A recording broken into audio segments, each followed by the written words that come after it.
The year was 1999. The occasion, Shivaratri celebrations at Prasanthi Nilayam. Bhagawan delivered a discourse in the evening, after which the Akhanda bhajans began. The Sai Kulwant Hall reverberated with vibrant singing the entire night.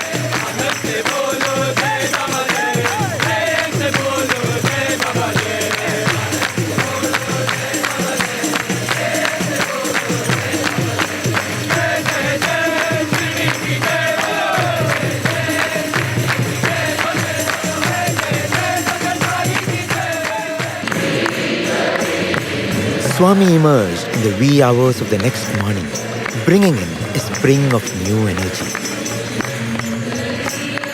Bhagavan went amidst the devotees, granting darshan as bhajans continued. The Akhanda bhajans generally began after Bhagavan's discourse and concluded too with his discourse. That morning, all the eager hearts awaited Bhagavan's benedictory message. His discourse table was brought and the mics were ready. However, everyone noticed something unusual. Swami started showing signs of discomfort on his chest and kept asking for more and more water. Sai Shankaraya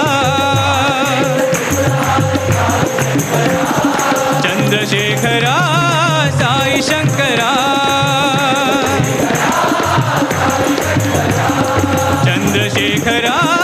Sai Shankaraya. With time, the signs of discomfort became increasingly intense. It was indeed agonizing to see the Lord in pain. And then the auspicious moment arrived.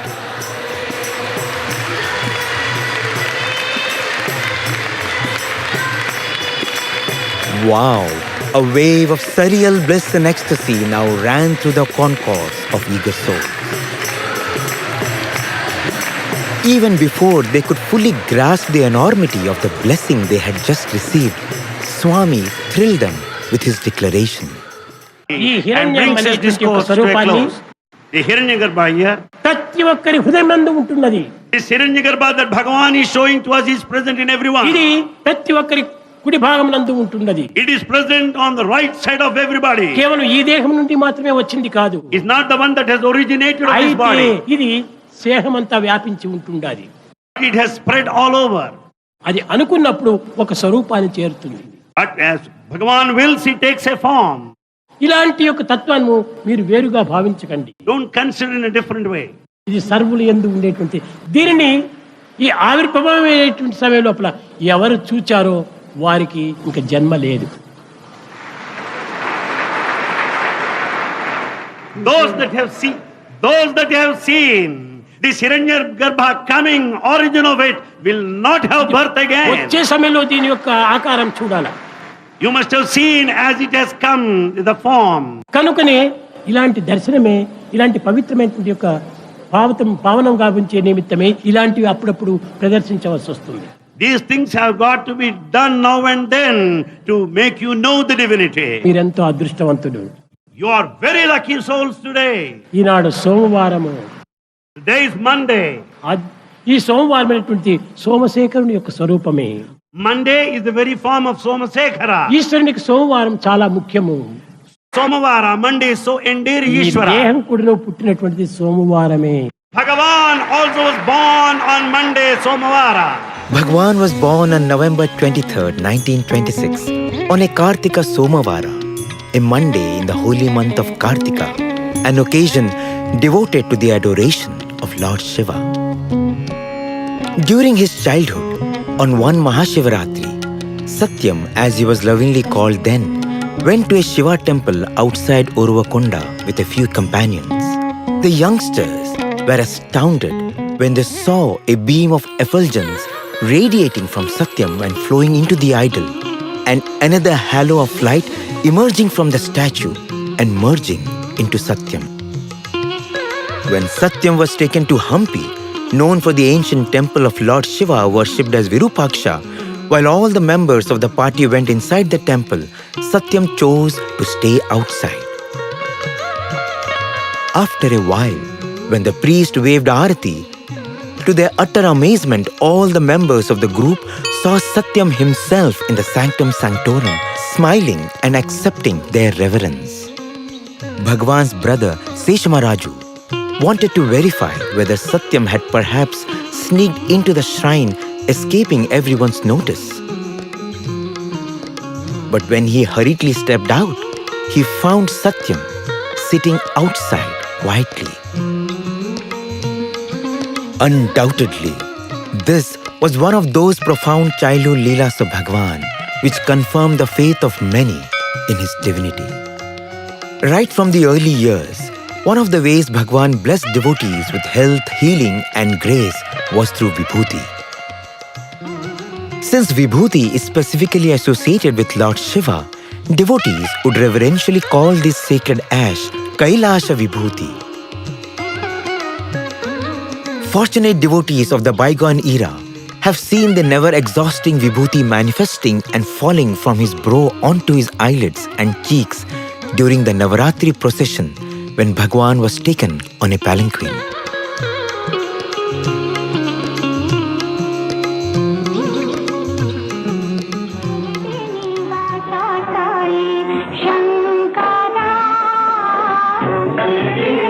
And there is hardly any Sai devotee who is not filled with joy, wonder and thrill seeing the scenes of how a ceaseless cascade of Vibhuti would pour down like white Ganga from an upturned pot into which Bhagwan put his divine hand.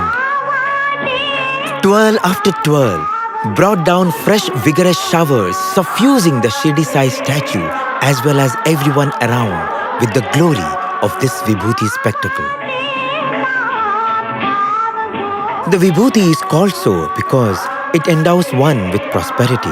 It is a bhasma which burns away one's sins, a bhashitam which increases one's spiritual splendor, a ksharam which removes danger, and a raksha which protects.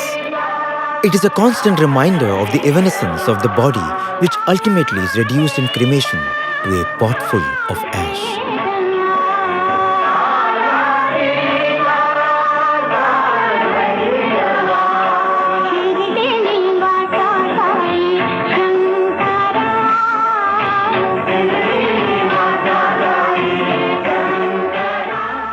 At times, Bhagwan had materialized or blessed a container of Vibhuti, giving it to the deserving recipient with the blessing. The Vibhuti in this will never exhaust. General Mehta, seen receiving this unique blessing here, has this Akshaya Vibhuti box to this day. As a toddler, Bhagwan delighted in having a broad Vibhuti mark on his forehead, and in the center of this, he wanted a kumkum dot.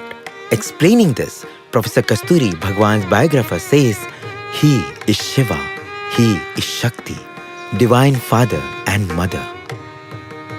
Sai refers to Divine Mother, Shakti, and Baba means Divine Father, Shiva. Sai Baba, therefore, is Shiva-Shakti. Revealingly, years later in June 1963, after miraculously curing himself of a paralytic stroke that he had taken upon himself, Bhagwan stunningly declared in public, I am Shiva-Shakti, born in the Gotra of Bharadwaja, according to a boon bestowed on that sage by Lord Shiva and Shakti. Shiva himself was born as Sai Baba of Shirdi. Shiva-Shakti have incarnated as myself, and Shakti alone will come as Prema Sai.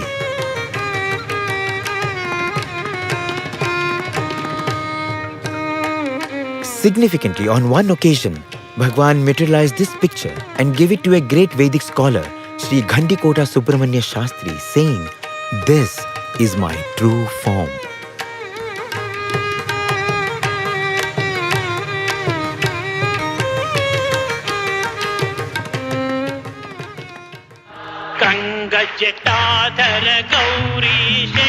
Lord Shiva is Jata Jutadhari, the one with curly locks of matted hair. This bushy, curly black hair is indeed the beautiful crown of Shiva Sai.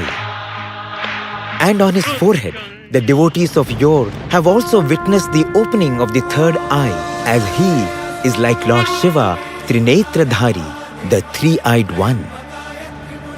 In the entire Vedic pantheon of gods, Shiva is the only one who is Alankara Varjita, the one without ornaments. Bhagavan too is simplicity and austerity embodied.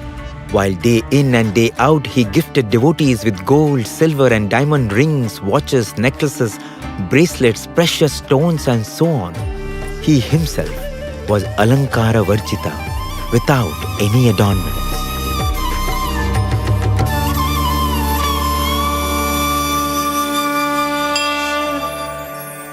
Shiva is Gangadhari, the bearer and the bestower of the life-giving waters of river Ganga. Just like Shiva took upon himself the frightening force and velocity of Mother Ganga for the sake of the world, Bhagavan, in his infinite compassion, took up the stupendous task of providing pure, safe drinking water to over 10 million people so that the distressed have access to the elixir of life with ease. Bhagavan says that the most perfect mathematical symbol to represent the divine is a sphere. But when this supreme principle decides to become many, creation happens. And that is when the sphere divides itself into two and becomes an ellipsoid. This ellipsoid is indeed the lingam. It is the principle of Shiva-Shakti in one, the primary polarity principle of the positive and the negative. The lingam is in fact defined liyate gamyate iti lingaha, which means that out of which all things emerge and into which all things merge. To demonstrate this profound truth in the current age, Bhagavan manifested lingams from within his being as the Lingeshwara.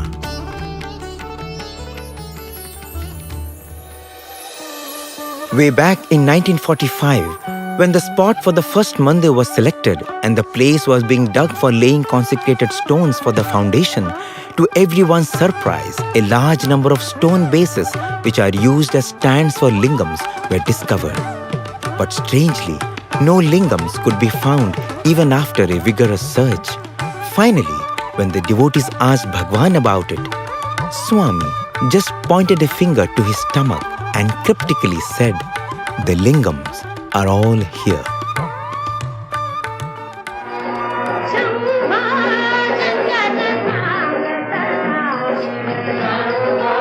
Well, the words and ways of the divine are always beyond the ken of human understanding.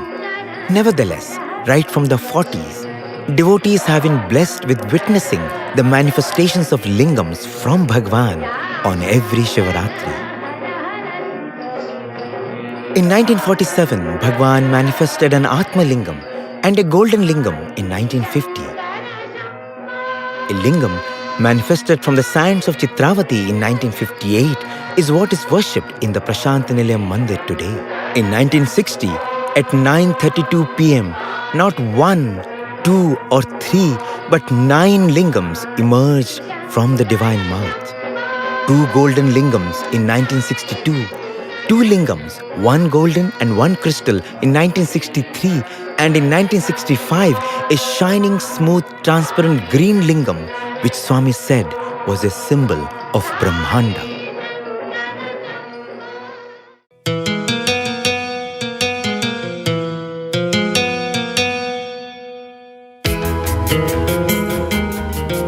In the newly built Shanti Vedika in 1966, an emerald lingam emerged, and 2 lingams, a deep pink oval lingam and a Jyotirlinga, came in 1967.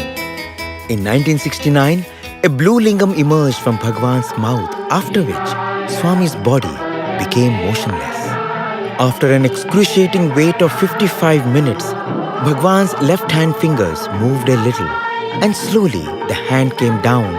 His eyes now opened, and then he smiled. The devotees' hearts danced with the euphoria of joy. Their Swami was indeed back with them. Swami later revealed, "I had gone on a Manasa Sanchara around the world."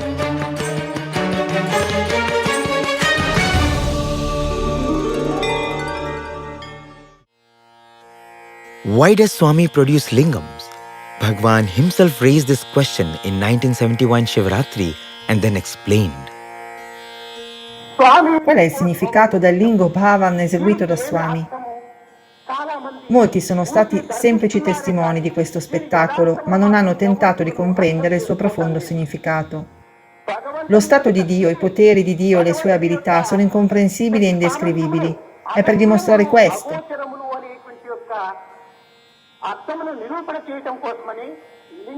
I lingam, che non hanno né forma né inizio né fine, pertanto, per testimoniare che la divinità è in mezzo a noi, diventa necessario esprimere questo attributo. È detto che il lingam è la meta, in cui tutte le forme si fondono. Lingam significa meta, segno, simbolo.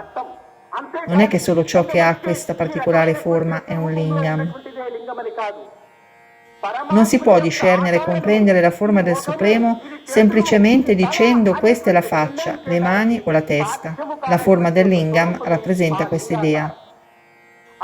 Esso dimostra l'onniscienza, l'onnipresenza e l'onnipotenza del principio supremo che è nella forma della lingam. In 1974, the lingam that dropped into Bhagwan's palms had in it the luminous Trishul, the three-pronged lance indicating the three phases of time. The symbol of cosmos that Swami manifested in 1977 was a self-illumined crystal oval bigger than the egg of a hen. The devotees joyfully filled their eyes to the brim with that auspicious form, but the next day their hearts sank as Swami announced that henceforth devotees could celebrate Shivaratris in their homes itself, as too many pilgrims were journeying long distances and facing untold hardships to be in Prasanthi for the festival. Thus, the splendid saga of Lingodbhavam during Shivaratris came to a pause after 3 glorious decades. More than 20 years passed just reliving these resurgent moments of the emergence of the primordial symbol. However, in 1999, when Bhagwan revived this event, it was out of the imagination of everyone present, to say the least. Once it happened that year, expectations rose again. Bhagavan blessed the devotees with darshans of the Hiranyagarbha lingam, year on year, filling their hearts with immeasurable ecstasy. Swami once elaborated Lingodbhavam as to live in God Bhavam, or godly feeling.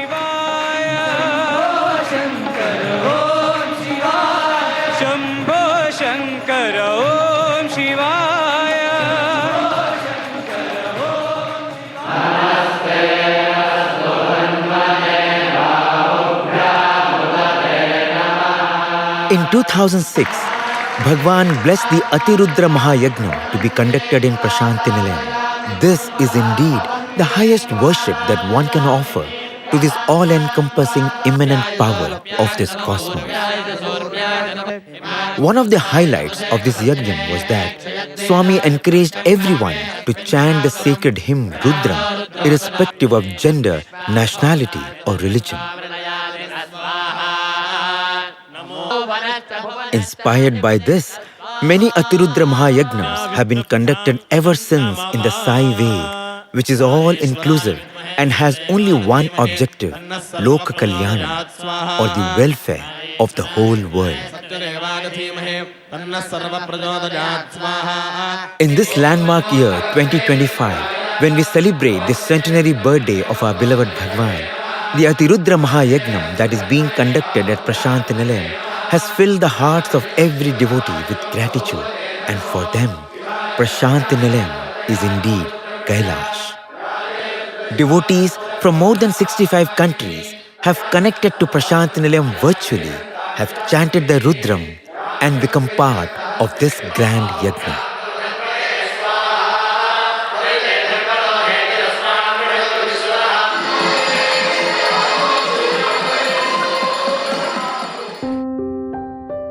In 1979, significantly, Bhagwan himself installed a sparkling white marble statue of Lord Shiva in the spot of his advent, which is now a Shivalayam. In fact, over the years, in many subtle and obvious ways, Bhagavan has revealed that he is verily Shiva. For instance, when a group of students had put on their costumes for the dress rehearsal of a drama, Swami went backstage and suddenly noticed the boy playing the role of Shiva wearing a wristwatch. Bhagavan then casually told him, "Shiva does not wear a watch," and immediately showing his own wrist, Swami said, "See, I have no watch."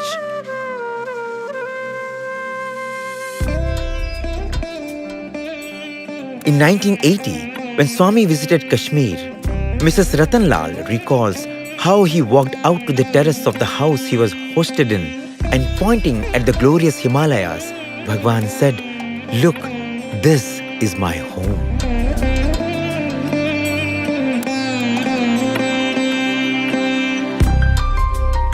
Many decades ago, when the Ashtottara Shatanamavali was offered to Bhagavan for blessings, Swami changed one name from Shankara Amshaya Namaha to Shankaraya Namah, thus affirming that he is not an aspect of Shankara, but Shankara himself. The origin of the name Om Sri Sai Jodi Adipalli Somapaya Namaha is equally revealing.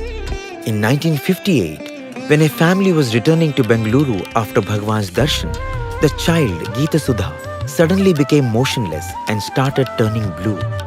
A strange old man came from nowhere and revived the child. When asked about his identity, he said, "I am Jodi Adipalli Somappa." Simultaneously, Swami revealed to those around him in Prasanthi Mandir that it was he who resurrected Geeta Sudha. This Geeta Sudha is none other than the legendary singer, Mrs. Sudha Raghunathan.